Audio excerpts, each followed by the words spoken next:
Well, I got the motor and trans out of Stinky Pete with some help. Took the turbo off to kind of inspect it. Going to work on getting the transmission off. You know, hey D. But yeah, that turbo definitely looked like it melted. Like almost all the blades are like melted off at the ends of them. Some of the melted turbo blades came out of the exhaust housing, a little bit of the melted cast iron. Still blows me away how hot it did get. Now I'm just hoping like the rest of the motor is good. Hoping I did not melt the pistons or like valves. So like another good thing is like I'm going to be putting the motor into Stinky Pete without the transmission this time because I'm getting rid of that transmission heat exchanger and the metal lines.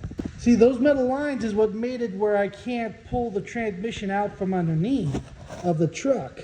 You know, like I could barely get to those top two bell housing bolts. Like that could have, like, wasn't super big deal, but those metal lines were a big deal, trying to get them out of the way. So like the way they go up alongside the block there, they used to hook up to a cooler and stuff, which I already had bypassed this time. I just had a T-fitting right there with a temperature sensor, but all that is getting removed and doing a separate cooler up underneath. Probably onto that cross member right there, since I'm not going to have the exhaust coming through here. And even if the exhaust was still running through here, you know, that bracket there would be a good spot. I got the rest of the exhaust I got to pull out. I got some good news about my old engines. Apparently somebody is interested in buying all my old engines. Like I was telling him, like, you could take all the aftermarket parts from my old engine, put it on the good block and be good to go. So you really just need a gasket kit, aftermarket camshaft, and turbo. That's it. And you can either use the VE pump that's on here or get a P pump, and I have the injector lines. And like I told him, you're going to need a timing cover because that one is cracked because it suffered the killer dowel pin. But if I'm lucky, if I sell everything at my asking prices, then I should have all the money for the transmission. I'll still be at about $1,000 or $2,000 short.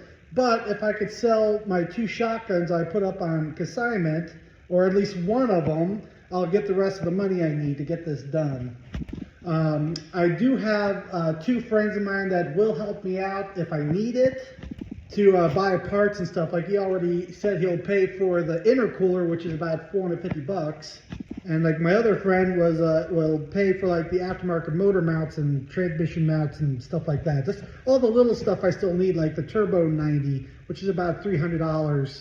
But like I said, I just gotta play it by ear, you know. Like I'm going to do the best I can to pay them back later. They know that like I ran into the extra costs of this transmission, and it's unbelievable. But again, it also depends on what's in the transmission, you know. Like I just got like a price of like what it's going to be for a stock transmission getting built up to match 47 that was in Stinky Pete. Well, technically I believe this is a 46 RH or something like that. I forget exactly. But also might need a different slip yoke, because what it sounds like, the 48 RE has a different splined yoke on it. So they don't make a U-joint adapter, so I can adapt to my original drive shaft. U-joint, you have like a smaller end here and a bigger end here, so you can adapt it, but apparently I can't.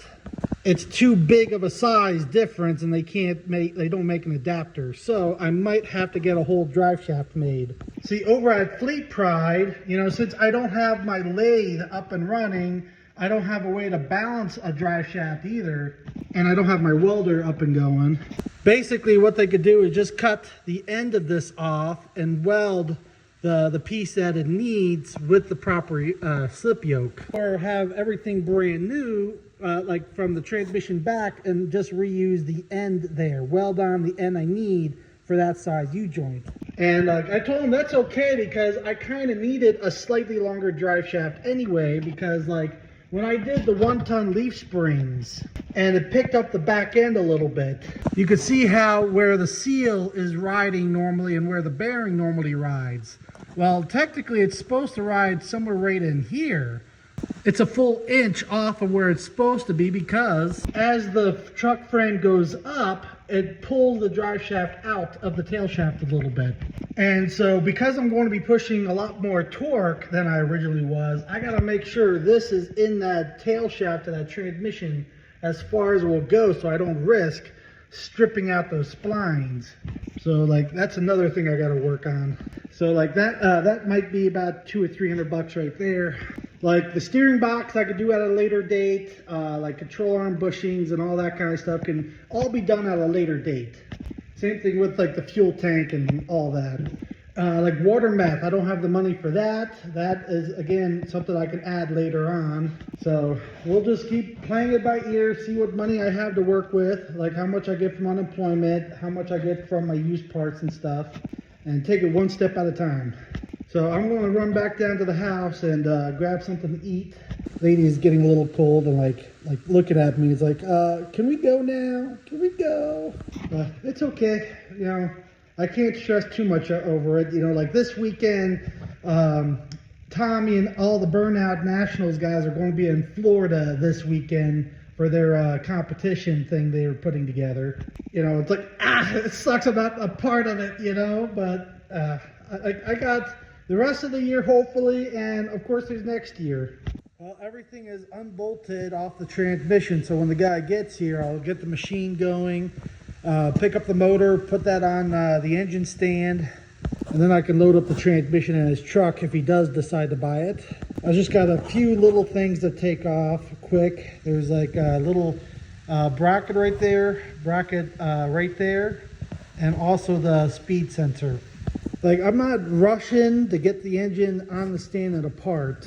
Like I was kind of talking about before, like there's no big rush, you know, like the transmission, like it's still, I got to get it out of the truck I bought it from and drop it off to get it rebuilt. Also got to get the money together. Like there's a lot of stuff. The transmission is going to be the last thing to go in Stinky Pete, you know. So with all the extra time I have, since I'm laid off from work, I need to start making trips to the gym.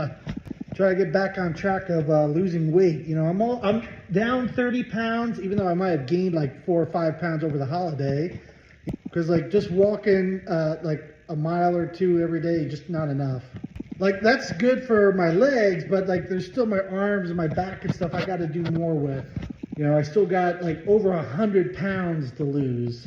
Now I got a lot of TikTok friends of mine that have lost over 200 pounds. They're kind of motivating me a little bit too on the whole weight loss journey. I might do more stories, you know, like backstories, things I've never talked about online or in public. Like something that happened this year when I woke up in the morning and rolled over to turn my alarm clock. I had to go in and get emergency surgery of something I fractured. I might talk about that. See, like, I need to start talking about more things like that to get over, like, my fear of getting judged, you know, like my insecurities type thing.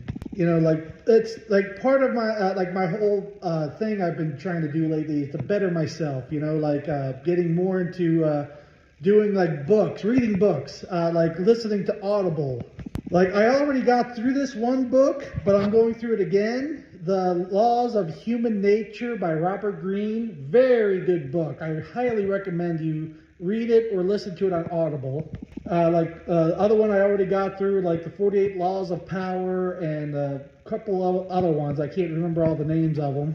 So like there's still like a couple of really bad fears of mine that I still need to work on getting over, even though they might seem stupid to most people. Like one of them, I'll just tell you right now, is my fear of needles. I don't know how to explain it. It's not the needle itself, it's just the thought of it. Like when I go and get blood drained to deal with iron, like the hemochromatosis thing, like it's not like when they take a blood sample for testing, I don't even really feel that needle at all. The big needle I do feel, but it's just the thought of it. So like what I've worked on to overcome it is not to look at what they're doing, to look off to the side, focus, like extremely focus on one thing, you know, and talk about that one thing or talk about other things and not focus on what they're doing. Because as soon as I think about it, you know, first thing is like I start getting dizzy and lightheaded.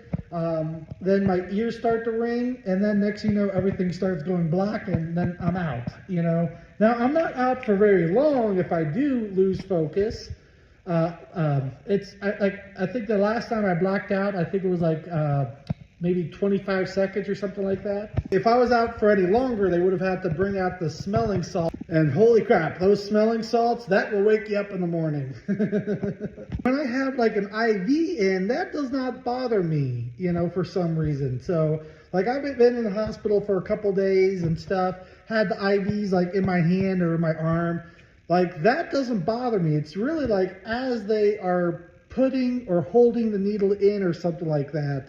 Like it just gets me over that point. These, once they're in and they've been in for a few minutes without somebody touching it or like without me like looking at it or focusing on that specifically, you know, I'm okay with it. But I have other fears of mine that are even worse than the needles. And like, I didn't realize how bad my fear of needles was until I blacked out the one time. Now, a little bit was because I was dehydrated and things like that. Something like if I lose focus on it, my blood pressure apparently drops until I basically pass out. Oh, and then like when I do wake up, I start sweating like a pig. Oh my goodness, like I'll turn beet red and start sweating and everything. Oh, it sucks. My other fears are kind of more stupid, you know, like, what? You're afraid of that? Like, really? But I'll get around to talk about it later. But I'm going to head back down to the house. That's it for today. I know it's only like 1 o'clock. You know, I still got all afternoon to work on that. You know, but just, there's no rush on it. I might have to fire up the postal Jeep and do a little plowing. We only got like maybe an inch or two, maybe 3, but you know, I'm going to have to maybe scrape it off. Like the other reason why I don't want to like put the engine on the stand is it's going to take a little while to get my backhoe running. I just don't want to go through all that trouble of getting it running, move the engine, all that, and have to restart it if this guy comes tomorrow for the transmission. So someone up in the trailer park backed into my road here, or driveway, and you can see how they got out and threw their tree, Christmas tree on the side of the road. They throw it underneath this pine tree to make it look like where I can't see it, but that's the 3rd time in a row. I'm not going to get too unbearably upset over a stupid tree. Like in the spring, I'll just take my backhoe with the forks, I'll pick it up, put it on the burn pile. I do love the look of fresh snow, especially the sunrise in the morning over there.